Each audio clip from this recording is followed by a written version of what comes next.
ठीक है, अच्छा ये बुक है, और ये बुक जो है वो LMS पे अवेलेबल भी है। ठीक है, एथिक्स इन इंफॉर्मेशन टेक्नोलॉजी। अच्छा, इससे पहले भी कुछ चीजें हमने इस बुक को रेफर करते हुए की। हम जरा इसका एक चैप्टर, हमने प्राइवेसी की बात की है, हमने कंप्यूटर इंटरनेट क्राइम की बात की है, एथिक्स फॉर IT वर्कर्स की बात नहीं की, लेकिन एक ओवरव्यू हमने एथिक्स का जो हमने क्लास में लिया है with respect to information systems and information technology, उसके लिए बेसिकली आप चाहें तो ये चैप्टर पढ़ सकते हैं। ठीक है, आज हम जरा सा बात करेंगे फ्रीडम ऑफ एक्सप्रेशन की। लास्ट वीक हमने बात की थी इंफॉर्मेशन सिस्टम इश्यूज के हवाले से, जो फेसबुक का एक स्कैंडल था, उस हवाले से हमने बात की थी। आज जरा सी बात करेंगे फ्रीडम ऑफ एक्सप्रेशन के हवाले से, क्योंकि this is one of the very important ethical issues facing information systems and information technology. ठीक है,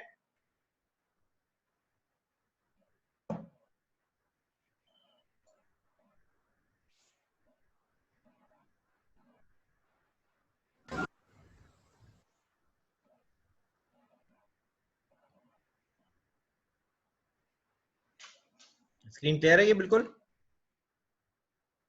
यस सर। Yes sir. अच्छा, इसका एक ओपनिंग विग्नेट है, ये मैं पढ़ता हूँ जरा सा। ये है basically reputation changer online reputation management companies के हवाले से। अच्छा, रेपुटेशन मैनेजमेंट कंपनीज क्या होती हैं, किसी को आइडिया है इस बात का?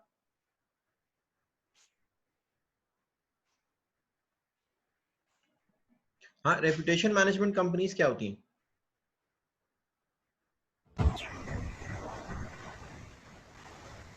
ऐसी कंपनीज जो अगर आपकी रेपुटेशन स्टेक पे हो तो आप उनको हायर करते हैं अपनी अपनी रेपुटेशन को बचाने के लिए। वो आपके ठीक लिए है, ठीक है। अच्छा, एक काम करो, अपना वीडियोस खोल लो जरा, ताकि मुझे बोलते हुए कुछ लगे कि कोई लोग सुन रहे हैं मेरी। बार बार मैं ये बात कहता हूँ क्योंकि मुझे बहुत ही अजीब लगता है अक्सर।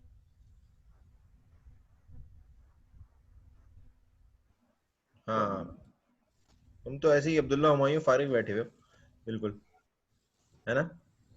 ये गौहर बैठा हुआ है क्लास लेने के लिए, इसलिए मैं कैमरा कैसा ऑन होता है? अच्छा, उजैर बैठा है क्लास लेने के लिए, मास तारिफ तो पता नहीं अभी आसमान पे है। एक मिनट।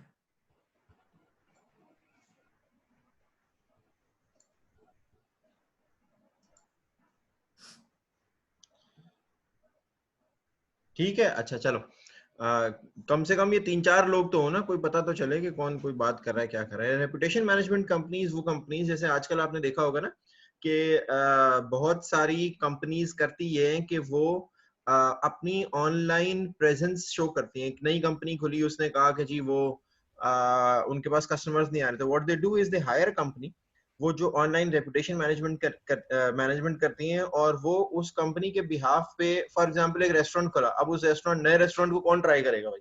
कोई भी नहीं ट्राई करेगा।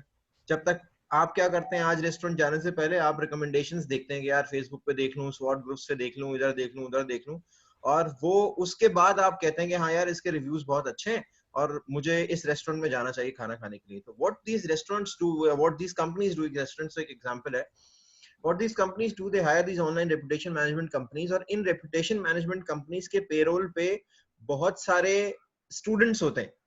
ठीक है, आप जैसे स्टूडेंट्स और बहुत सारे लोग, आम लोग, जो ये होता है ना वर्क फ्रॉम होम, ये वर्क फ्रॉम होम वाले क्या करते होते हैं, कर ये रहे होते हैं कि जी आपको कहा कि ये रेस्टोरेंट है, इसके बारे में आपने एक बहुत अच्छा सा रिव्यू देखना है, डालना है इस पर्टिकुलर पेज पे। और होता ये है कि उस रेस्टोरेंट ने हायर किया और ऑर्गेनिक रिव्यूज की तादाद बहुत ज्यादा बढ़ जाती है अचानक। जिस कंपनी के पेरोल पे, जिस कंपनी के साथ जितने ज्यादा लोग होंगे, उतने ज्यादा ऑब्वियसली वो ऑर्गेनिक ट्रैफिक जनरेट करने के काबिल होंगे, और उतने ज्यादा वो चार्जेस लेते हैं, और इसी लिहाज से वो अपने जो भी लोग होते हैं उनको पेमेंट भी करते हैं। तो these are online reputation management company, this is what they do, this is one thing that they do, they do a lot of other things as well. क्या आपके ख्याल में ये ठीक है?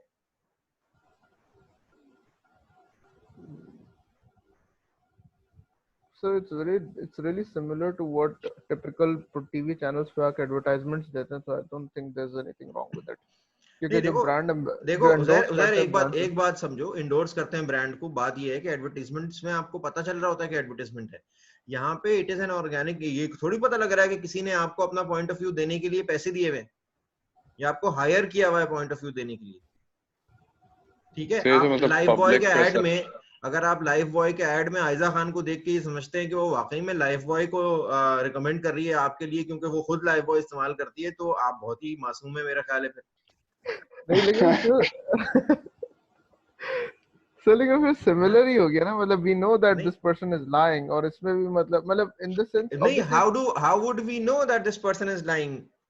क्यों? वो तो एक ऑर्गेनिक क्राउड है, ठीक है, और ऑर्गेनिक तरीके से उसका फीडबैक आ रहा है। दिस इज द डिफरेंस कि जब आप रेपुटेशन मैनेजमेंट कर रहे हैं आपको नहीं पता कि सच क्या है और झूठ क्या है, you are trying to manage the reputation. एक जर्नलिस्ट है, एक टीवी एंकर है, उसको मैं हायर कर लेता हूँ कि जी यार तुमने मेरे लिए प्रोग्राम करना है। अब वो तो एक इंडिपेंडेंट एनालिस्ट है ना, एक इंडिपेंडेंट जर्नलिस्ट है, एक इंडिपेंडेंट ओपिनियन मेकर है, वो अपनी बातों बातों में मेरे लिए प्रोग्राम करता चला जा रहा है, करता चला जा रहा है। ये सही है क्या? No sir. जब ये गलत है तो भाई ये भी गलत है ना कि रेपुटेशन मैनेजमेंट कंपनीज अगर इस तरह से लोगों को हायर कर रही हैं। लेकिन obviously this is a world wide business. मैं अभी आपको आज का जो एक केस है वो आपको बताऊंगा, पहले ये जरा सा पढ़ लेते हैं कि इसमें है क्या। बुक है तुम लोगों के पास? सर हाँ है तो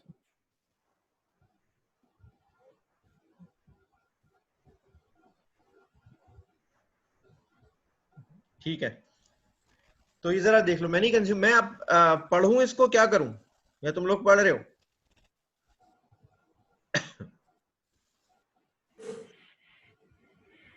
मैं क्या पढ़ के सुनाऊं ये केस, या तुम लोग खुद नहीं पढ़ सर, आप लोगे? पढ़ लेंगे, खुद पढ़ नहीं, लेंगे। अभी अभी डिस्कस करना है भाई ये केस। अच्छा वो मतलब ऐसा थोड़ी है कि मैं तुम्हें दूं और उसके बाद कल डिस्कस। चलो खैर मैं पढ़ता हूँ, तुम सुन लो जरा गौर से।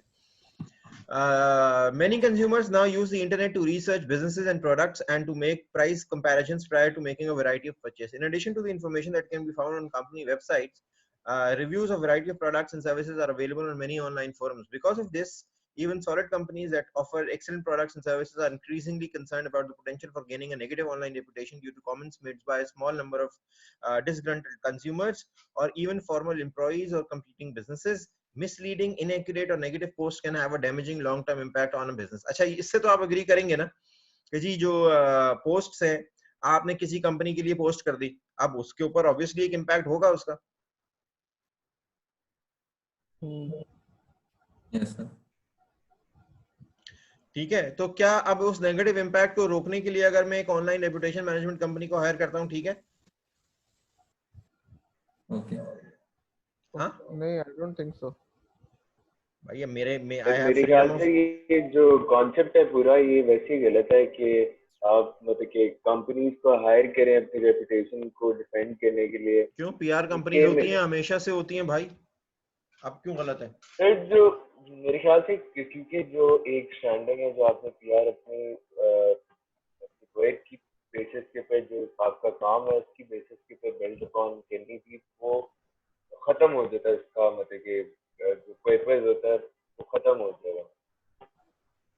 अच्छा देखो, मैं एक बात बताऊं, ये ऑनलाइन रेपुटेशन मैनेजमेंट, अब तो हम क्योंकि ऑनलाइन रेपुटेशन की मैनेजमेंट की बात कर रहे हैं, ये जो पब्लिक रिलेशनिंग है ना, पीआर, ये तो हमेशा से रही है, ठीक है। अच्छा, और हमने जो एक केस क्लास में भी डिस्कस किया था, डेव कैरल वाला, जो यूनाइटेड एयरलाइंस का केस था। यूनाइटेड एयरलाइंस जो है वो इसीलिए पीछे रह गई क्योंकि उनके पास रेपुटेशन मैनेजमेंट के लिए कोई तैयारी नहीं थी, और खासतौर ऑनलाइन रेपुटेशन मैनेजमेंट की उनकी कोई तैयारी नहीं थी। So again, there is a case for these organizations to have this online reputation management companies and have contracts with them so that they can manage their online reputation. क्योंकि ये तो कुछ भी हो, आज एक कंज्यूमर के पास इतनी पावर है कि वो यूजिंग फ्रीडम ऑफ एक्सप्रेशन एक एक्सप्रेस करे अपना ओपिनियन, अपना पॉइंट ऑफ व्यू, और वो उस कंपनी को लेके डूब जाए। हमने बहुत सारी ऐसी एग्जांपल्स देखी हैं, ठीक है, आज तक देख रहे हैं। सर। लेकिन अब डोंट यू थिंक कम हो गया because of the information overload? People just don't care के क्या रिव्यू, जैसे अगर आप कभी कभी रेस्टोरेंट्स का भी बुरे रिव्यूज आते हैं फिर भी लोग जाते हैं, तो है ना? नहीं, कम जाते हैं ना। आप अगर मैं एग्जांपल देता हूँ रेस्टोरेंट की, क्योंकि वो बड़ी रेलेवेंट एग्जांपल है।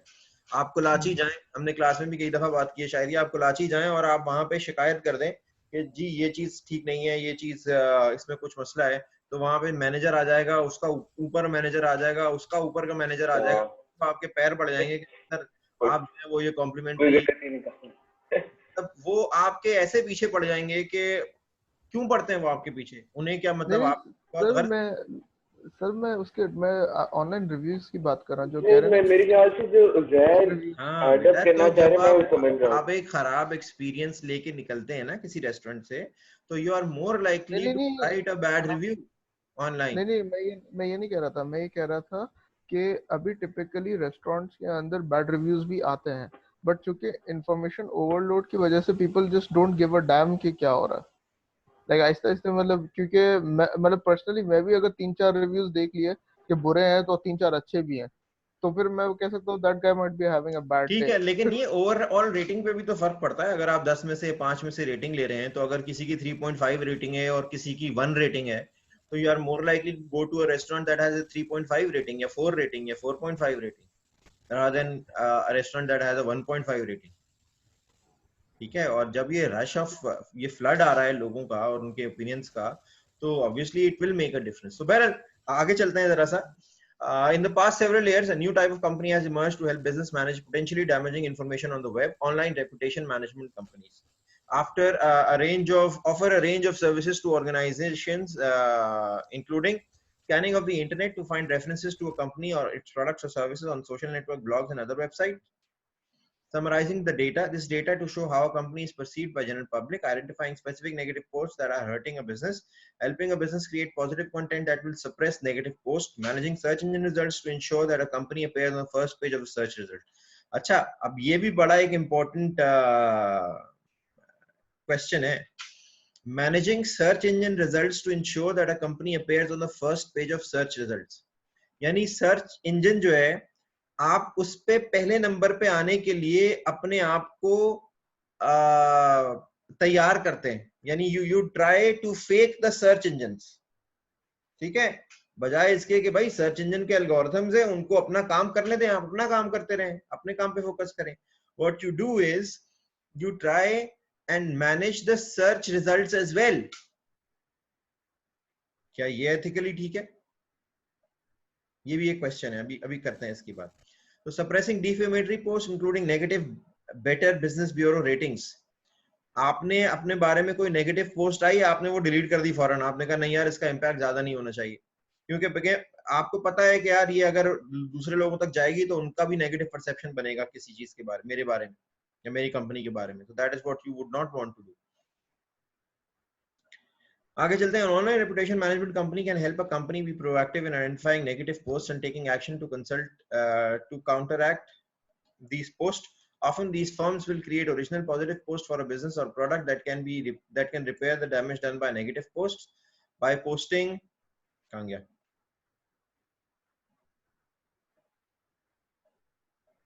by posting new positive content. Negative posts and reviews are pushed further down in search results. With enough new positive content, the negative comments can be pushed entirely off the first page of search results.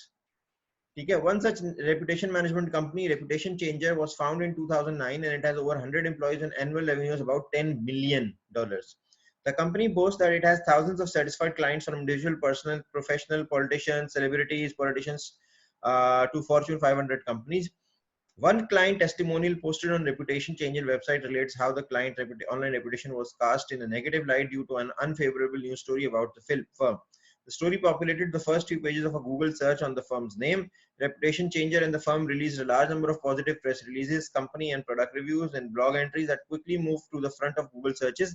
As a result, the online reputation damage to the firm was minimized, with people's attention shifted more to positive stories about the firm rather than the negative news release. Clear हुई है ये case? Clear है? Yes, sir. Yes, sir. ये बाकी लोग भी तो हैं क्लास में, फरहान, आमना, राशिद, जोबिया, सलमान। Yes sir. आप लोग हैं? Yes sir. आप लोग हैं क्लास में? सुन सर रहे हैं? सुन रहे हैं सर, आपकी बातें सुन रहे हैं। अच्छा, नहीं मेरी बातें नहीं सुननी ना, सिर्फ आप लोगों ने भी कुछ बात करते रहनी है ताकि पता तो रहे कि आप लोग हैं भी क्लास में।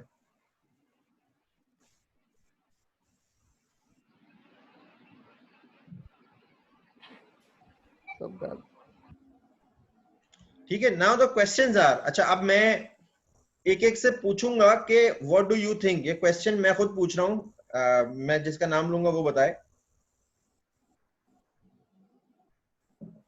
अच्छा जी, आमना राशिद आप बताइए, do you think this the use of an online reputation management company to suppress negative comments and boost positive comments is ethical?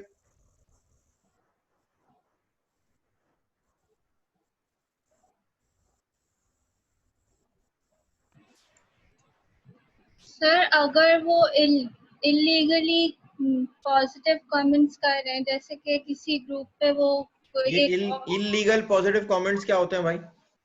Sir जैसे अगर कोई फेसबुक ग्रुप है उस पे वो कमेंट कर रहे हैं कि उन्हें इस जगह पे किसी रेस्टोरेंट में ये मील अच्छी लगी उन्हें इस तरह की, तो वो लोगों को गलत गाइड कर रहे हैं, मतलब वो बिकॉज वो पेड रिव्यूज है, वो उनके अपने कंज्यूमर रिव्यूज नहीं होते। अच्छा, तो पेड रिव्यूज गलत है ना, मतलब आप ये कह रही हैं कि भाई अगर पेड हैं आप तो नहीं फिर गलत है?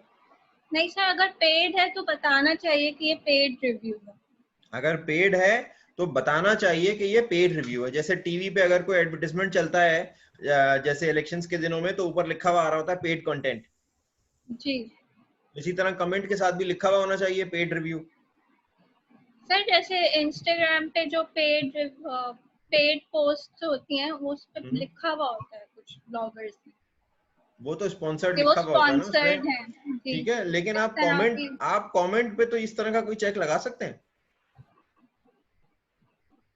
नहीं कमेंट पे तो कोई ऐसा चेक नहीं लगा सकते ना आप, तो फिर क्या करें? नहीं लेकिन आप ये समझती हैं कि हाँ, ये ऑनलाइन रेपुटेशन मैनेजमेंट कंपनी जो करती हैं कि अगर एक नेगेटिव कमेंट आया और उसके बाद 50 पॉजिटिव कमेंट्स डलवा दिए ताकि वो नेगेटिव कमेंट पीछे चला जाए, तो या लिस्ट में कहीं गायब हो जाए और खो जाए इतने सारे पॉजिटिव कमेंट्स में, तो ये ठीक नहीं है, आप ये समझती हैं?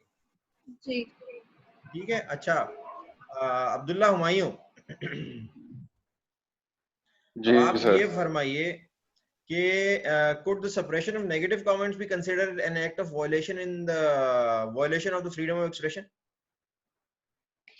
हाँ sir, because if you're paying people to just hide the negatives, फिर वो तो I think you're changing perception, public perception आप change कर रहे हो ना। ठीक है, तो तो ये I भी think तो फ्रीडम ऑफ एक्सप्रेशन है कि मैं भी जो दिल चाहे करूं भाई, मैं भी जो दिल चाहे बोलूं। एक आदमी सर चीख एक रहा है, फ्रीडम ऑफ एक आदमी चीख सर रहा है, एक मैं उससे जोर से चीखना शुरू कर दूं ताकि उसकी आवाज ना सुने लोग, मेरी सुने। सर एक freedom of expression north Korea में भी तो है, वो कौन सा है? जहाँ पे किम जोंग उन है, तो क्या नाम है उसका, वो उसे किस किम तरह यस की जोंग सर, उन। ये हाँ नॉर्थ कोरिया में से ही Kim freedom Jong, of Kim Jong Un जो हाँ है उनका वो प्रेसिडेंट। नेगेटिव कमेंट्स आप देना सर, वो फिर आप हाँ, वो वहाँ गोली पे गोली एक्ट ऑफ लगती है सर। वायलेशन, नहीं गोली छोड़, एक्ट ऑफ वायलेशन हो ही नहीं सकता वहाँ, एक्ट ऑफ वायलेशन भी नहीं हो सकता, एक्ट ऑफ सप्रेशन कुछ भी नहीं हो सकता वहाँ पे। बात ही कोरोना के केस है, देख गोली मारी। तो बहरहाल ये एक इम्पोर्टेंट एस्पेक्ट है, और हमें in this age of online reputation management, online public relationing, online reputation के सिलसिले में हमें ये समझना पड़ेगा कि जी एथिक्स कहाँ है और लॉ कहाँ है। ठीक है, ऑनलाइन झूठ बोलना क्या इलीगल भी है या सिर्फ अनएथिकल ही है? हमारे यहाँ पाकिस्तान में क्या लॉ है, पता है किसी को? लॉ है। जी लॉ है, बिल्कुल लॉ है उधर साहब, लॉ है। शिट, अभी गूगल सर्च करता हूँ सर। हाँ सर्च करो पाकिस्तान, जो मैंने आपको बताया था 25 अगस्त 2017 में पास हुआ था, 17 या 16 में पास हुआ है, बहुत देर में हुआ लेकिन ये कि हो गया था। और उसमें बहुत सारी इस तरह की चीजें हैं। आप अगर फेक आइडेंटिटी रखते हैं ऑनलाइन, ये झूठ है ना, तो यू कैन बी प्रोसिक्यूटेड। लेकिन मसला ये है कि प्रोसिक्यूट करेगा कौन? ना जज को कुछ पता है, ना वकील को कुछ पता है, ना कोर्ट को कुछ पता है। अरे यार, ठीक है, तो वो बड़ा मुश्किल मामला है ये। तो बहरहाल ये जो चैप्टर है, बेसिकली इस चैप्टर में कुछ लॉज हैं जो कि यूएस लॉज हैं, क्योंकि किताब जो है वो यूएस बेस्ड किताब है, और उसमें वो ये बता रहे हैं कि जी कौन कौन से लॉज अवेलेबल हैं फ्रीडम ऑफ एक्सप्रेशन के हवाले से। ठीक है। अच्छा, अब फ्रीडम ऑफ एक्सप्रेशन जो है वो ऑब्वियसली हम क्योंकि सिर्फ ऑनलाइन फ्रीडम ऑफ एक्सप्रेशन की बात कर रहे हैं, वैसे वो जो फ्रीडम ऑफ एक्सप्रेशन लेते हैं वो तो हर तरह से एक्सप्रेशन लेते हैं। वो तो कहते हैं कि जी सिर्फ बोलने की नहीं, कुछ करने की भी, जो दिल चाहे पहने, जो दिल चाहे कहे, जिसको दिल चाहे कहे, वो सारी चीजों की वो फ्रीडम ऑफ एक्सप्रेशन में ही कैटर करते हैं उसको। लेकिन बहरहाल हम सिर्फ जो है वो freedom of expression issues related to the use of information technology in Pakistan के पर्सपेक्टिव से बात कर रहे हैं। वर्ल्ड लॉ को सिर्फ हम देख रहे हैं कि क्या क्या लॉज मौजूद हैं। पहला जो लॉ है इनका, फर्स्ट अमेंडमेंट राइट्स जिसको कहते हैं, ठीक है, वो क्या है? वो ये कहते हैं कि जी obviously this was adopted to guarantee the rights and guarantee the rights of freedom of expression for each and every individual, each and every citizen of the United States। ठीक है, ये कहते ये है कि जी बहुत सारे लॉज इन्होंने अनकॉन्स्टिट्यूशनल लगे क्योंकि वो इस फर्स्ट अमेंडमेंट को वायलेट करते थे, यानी there was a conflict of interest between that particular law and the first amendment. ठीक है, फर्स्ट अमेंडमेंट ये कहता है कि जी you have right of freedom of expression. ठीक है, अगर कोई लॉ इसको कॉन्ट्रडिक्ट करेगा तो वो लॉ नहीं बन सकता। समझ में आ रही है गौर? तुम मुस्कुरा रहे हो बहुत। फिर ये कमेंट में प्राइवेटली कह रहा है फरहान के हलवा खिलाओ मुझे, क्या करें? उसको बोलो कि ये सारी बातें प्राइवेट में करने की क्या जरूरत है। सर मैं आपको स्क्रीनशॉट शेयर करता हूँ, फिर बताते हैं किसने बोला हलवा खिलाने का। क्या? मैं स्क्रीनशॉट शेयर कर देता हूँ व्हाट्सएप ग्रुप में, तो फिर आपको पता चल जाएगा किसने बोला हलवा खिलाना। अच्छा, इसने बोला है। ये झूठ क्यों बोलते हो तुम लोग? सर ये भी एथिक्स के खिलाफ है ना, ये झूठ बोल रहा है। हाँ, ये बिल्कुल एथिक्स के खिलाफ है, ऐसा नहीं करना चाहिए।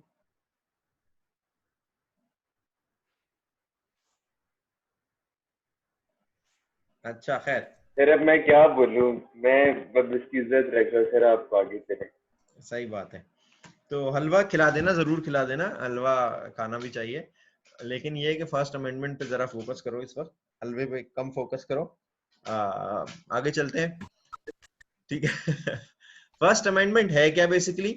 मैं थोड़ा सा पढ़ देता हूँ, बुक में वैसे है लिखा हुआ। First amendment reads as follows: Congress shall make no law respecting an establishment of religion or prohibiting the free exercise thereof or abridging the freedom of speech or the press or the right of people peaceably to assemble and to petition the government for a redress of grievance.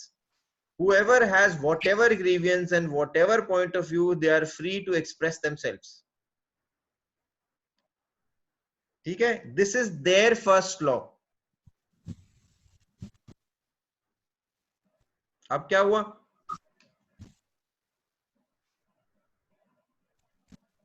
हाँ गौर, अब क्या हुआ?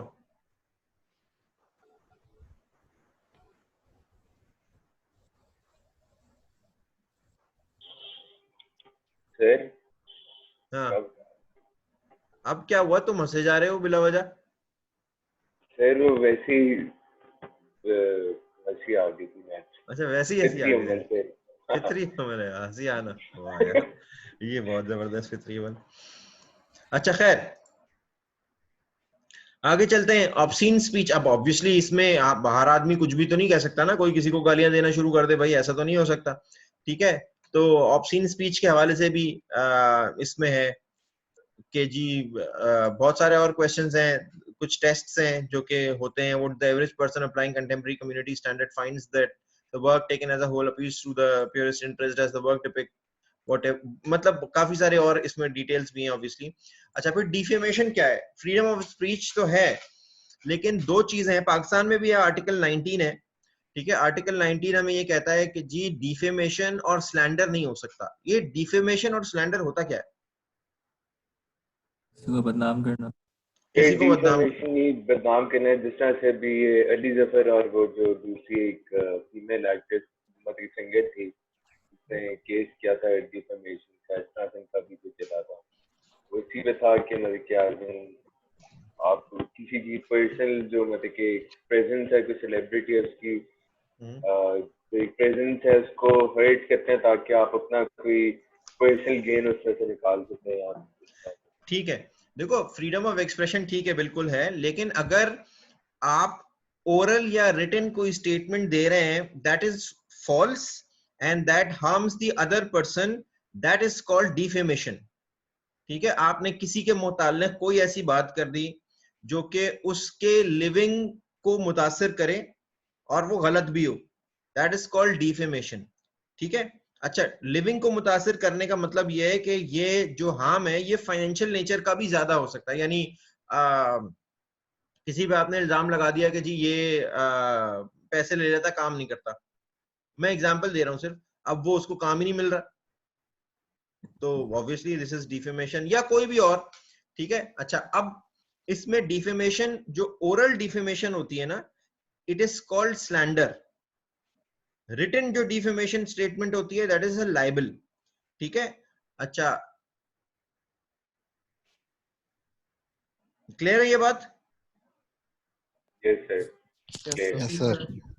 ये एक बड़ी important बात है कि although people have their right to exercise freedom of expression, they can say whatever they want, but वो जो एक बात है ना कि आपकी आजादी वहां खत्म होती है जहां मेरी नाक शुरू होती है। आप अपने हाथ हिला सकते हैं जो दिल चाहे करें, लेकिन आपके हाथ हिलाने की आजादी वहां खत्म होती है जहां मेरी नाक शुरू होती है।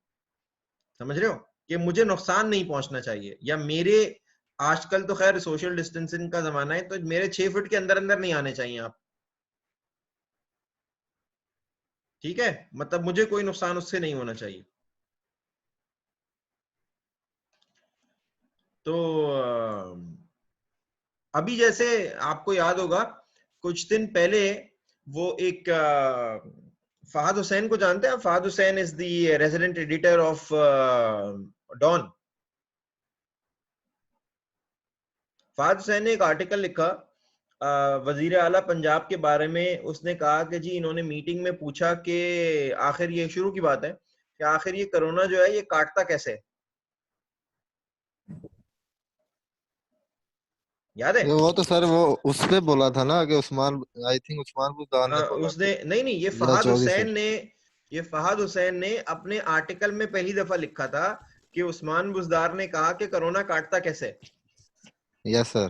ठीक है, उस्मान बुज़दार ने फहद हुसैन पे 50 करोड़ रुपए के हर्जाने का केस कर दिया कि मैंने तो ये कहा ही नहीं है, साबित करो मैंने कहा है। ठीक है, अच्छा, उसके बाद अगला आर्टिकल फहद हुसैन का आया है उस्मान बुज़दार की तारीफ में, शायद वो नहीं, वो नहीं पढ़ा हो आप लोगों ने। ठीक है, तो दिस इज कॉल्ड, ये रिटन डिफेमेशन थी, इसको क्या कहेंगे? लाइबल। लाइबल। ठीक है, लाइबल रिटन कहेंगे। Defamation is liable. पहली दफा आप कह लें कि यार वो कह रहा है, वो कह रहा है। अब हुआ ये कि एक ओपिनियन लीडर ने एक बात कह दी ना, अब हर एक की जुबान पे है, लेकिन जब उसने माफी मांगी तो वो किसी को नहीं पता चली। That is what defamation is. ठीक है, आपने किसी शख्स के हवाले से कोई ऐसी बात जो कि थी भी नहीं, हो तब भी एक अलग बात है, तब भी गलत बात है, लेकिन अगर थी भी नहीं तब अगर कर रहे हैं तो that is by law a crime. Ethically तो गलत है ही, लेकिन by law a crime is well. तो बहरहाल, अच्छा, अब ये पाकिस्तान में भी है, ऐसा नहीं है कि ये सिर्फ यूएस में ही है, हम लॉ वो पढ़ रहे हैं, लेकिन ये कि this is in Pakistan as well. और बहुत सारे लोग हैं, हम बहुत सारे लॉज हैं बेसिकली, हम सारे नहीं देख रहे हैं, हम तो बेसिकली हमारा जो ऑब्जेक्टिव है वो फ्रीडम ऑफ एक्सप्रेशन के बारे में बात करना है, और freedom of expression is something which obviously we also want to exercise in Pakistan, लेकिन कितना freedom of expression, how much free should the media be, should the internet be to cater to this freedom of expression? Hate speech क्या होती है? ठीक है, ये pornography क्या freedom of expression में आती है? भाई एक आदमी कहता है कि मैं ये बिजनेस करना चाहता हूँ पोर्नोग्राफी का, तो क्या, और वो मैं जो दिल चाहे करूं, मुझे कोई कुछ कहने वाला ना हो, तो should they be allowed to do that given the situation that you live in? Freedom of expression के ज़मरे में क्या आप लेके आ जाएंगे उसको? Obviously these are questions that need to be answered. ठीक है, तो क्वेश्चन एक ये है, the question that I am leaving you with, और ये मैं एक आपको समझ लीजिए कि असाइनमेंट भी दे रहा हूँ ऑन एलएमएस, अभी मैं क्रिएट कर देता हूँ कि जी freedom of expression, how much free should a person be in terms of freedom of expression. जरा सा इस पे एक राइट अप लिखिए, कुछ सर्च कीजिए, वो सबमिट करना है आपको नेक्स्ट क्लास से पहले। Okay sir. ठीक है, ओके सर। इसकी कोई लिमिटेशन है मतलब, क्योंकि ऑब्वियसली बहुत ब्रॉड टॉपिक है। दो पेज का लिख दो, बहुत है। सर देखो खुदा का करे, अल्लाह आपको उजैर, मैं आपको ये बता दूं, पहले भी मैं बहुत दफा ये बात कह चुका हूं, I am not interested in lengths of again number of pages. आप अपनी मर्जी से लिखिए, आप जो समझते हैं कि जी जो सवाल है उसका जवाब इतनी लाइंस में दिया जा सकता है वो आप लिख दीजिए। ठीक है, ऑब्वियसली आई नो कि आप जरूरी थोड़ी है कि आपको 10 पेज लिखें, आप एक पेज लिख दें यार, ठीक है, लेकिन ये कि जो सवाल है उसके जवाब को एड्रेस कर दें बस। मेरा एक क्वेश्चन है कि जो फ्रीडम ऑफ एक्सप्रेशन है, ये in general freedom of expression के बारे में बात करेंगे या इस कॉन्टेक्स्ट से रिलेशन में या कोरिलेशन में बात नहीं, करेंगे? हम जो भी बात कर रहे हैं, मैंने शुरू में बताया कि we are interested in freedom of expression on the world wide web, on information systems, on using information technology, इसकी बात कर रहे हैं। ठीक है, यस सर। और कोई चीज? Sir in a way freedom of expression कुछ कल्चरल एस्पेक्ट नहीं होगा? क्योंकि अमेरिका के अगर देखोगे तो उनको यही होगा कि बहुत ज्यादा फ्रीडम ऑफ एक्सप्रेशन तो होना बेटा चाहिए, ये चाइना में बहुत कम होगा। कल्चरल रिलेटिविज्म जो हमने पढ़ा था, क्यों पढ़ा था? ठीक है, देखो जब ये सारे जितने भी इश्यूज है ना, अब जो हम डिस्कस करें IAS issues, these are all ethical issues. ठीक है, this is why IAS ethics is something that we are studying after studying ethics. Basic ethics हमने पढ़ी है, सब नहीं, कुछ चीजें पढ़ी हैं। कल्चरल रिलेटिविज्म हमने पढ़ाई है, आपका सवाल ही ऑब्वियसली बिल्कुल उसी वजह से आया कि यार, और जवाब भी आपको पता है कल्चरल रिलेटिविज्म की वजह से कि जी कल्चरल डिफरेंसेस होते हैं, इस तरह के जो भी इश्यूज होते हैं उसमें। तो अगेन, लेकिन इंटरनेट क्योंकि ग्लोबलाइज्ड मीडियम है, उसमें आप इन कल्चरल इश्यूज को कैसे मैनेज करेंगे? These are the questions that are very very important questions. ठीक है, तो मेरा ख्याल है आज के लिए यहीं तक रखते हैं, अटेंडेंस ले लूं मैं। सर आंसर्स पढ़ के जज नहीं कीजिएगा। क्या? आंसर्स पढ़ के जज नहीं कीजिएगा यार, मैं क्या बताऊं मैं, खैर अब तुम्हें तेरा दिमाग वेरी मर्जी।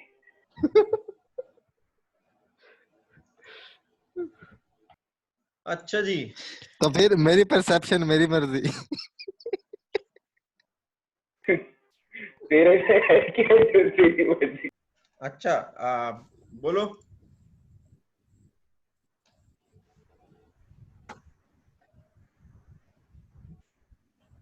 Abdul Razzaq, Abdullah Humayun, Amna Rashid, present, Areej Khalid, Asna Zara, Daniyal Nayyar, Gaur Sajjad, Javeri Ahmad, Subaib Ahmad. Sir present, लेकिन मैं 30 मिनट लेट था। ठीक है। Zainul Abidin, Zainul Abidin, Mufaddil present, Mohammad Farhan, yes sir. Farooq Umar, अच्छा मुस्तफा पूंछला, ये तो अभी आया, तुम भी लेट आए हो, इतना लेट क्यों आए हो तुम? जी सर आँख नहीं खुली सर। अच्छा चलो ठीक है। उजैर आरिफ प्रेजेंट। मास तारिक प्रेजेंट। मुसद्दिक हुसैन, मास तारिक कहाँ है? अच्छा है ना, ये ना। मुसद्दिक हुसैन ये तो नहीं है। संदीप कहाँ है आज? सर उसके मिट्टी में इंटरनेट की कनेक्शन इतना अच्छा नहीं होता, तो इसलिए ऑनलाइन क्लासेस बहुत लैग करते हैं इसके। अच्छा, सिदरा जुबैर,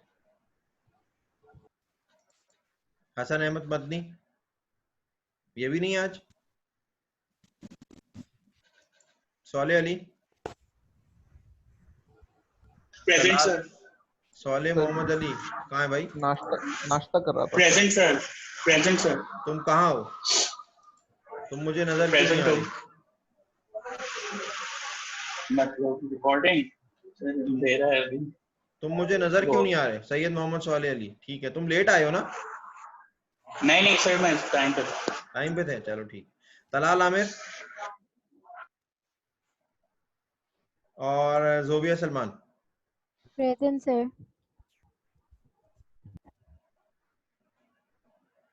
ठीक है, तो ये कितने होगा? 1 2 3 4 5 6 7 8 11 लोग। ये तो 12 है। अच्छा मैं भी तो हूँ। ये बात तो सही है, मैं भी तो हूँ, 12 जब भी तो है। खैर ठीक है। Yes sir. Yes sir. तो मैं अल्लाह हाफिज, मैं वो क्रिएट कर रहा हूँ क्वेश्चन आपके लिए पेपर लिखने के लिए। ठीक है। ओके सर, अल्लाह हाफिज। अल्लाह हाफिज। ओके, हाफिज।